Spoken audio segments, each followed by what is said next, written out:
Včeraj me je Ciril potegnil na stran in mi rekel, da bom jaz danes letel s helikopterjem. In jaz sem bil tako, čakaj, kaj?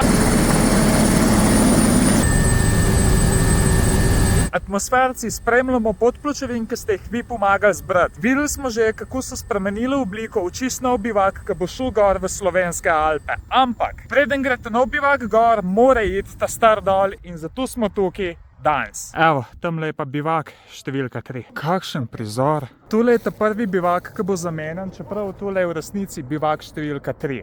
Meni je ta prizor čisto vzel sapo. Dobro, delno je pa zaradi tega, ker sem mogel priti v tale hrib. Tale bivak že od leta 1948 alpinistom ponuja zatočišče. Helikopter, s katerim smo prišli, bo kmalu prišel nazaj in bo tole zadevo prvič po več kot 70 letih odpeljal nazaj v civilizacijo. Je pa prej tole zadevo valjda treba prepraviti. Da ga dvignejo, ne sme biti težji od tone 300, kar pomeni, da je moglo kar ene par zadev predhodno iti ven. Ta bivak si bo pol možno ogledati v Slovenskem planinskem muzeju v Mojstrani. Tule je orang zagurtnan, ampak konec koncev ima več kot 1 tono. Vso zadevo, ko so jo odstranili z bivakov, bodo dali pa v te ležakle, ki jih bodo tudi odpeljali dol. Evo, zdajle čakamo pa helikopter. Evo ga.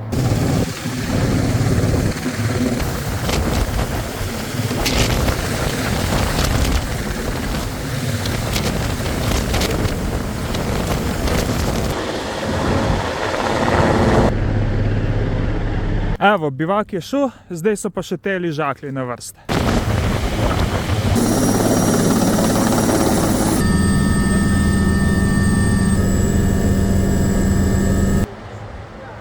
Evo, tudi tale bivak je varno prispel. Meni se zdi, da se bo mogel malo navaditi na spremembo okolja. Naslednjo poglavje naših pločevink bo pa dokumentiralo, kako bo ta nov bivak šel na plec, kjer je tale bil več kot 70 let. Tu bo noro.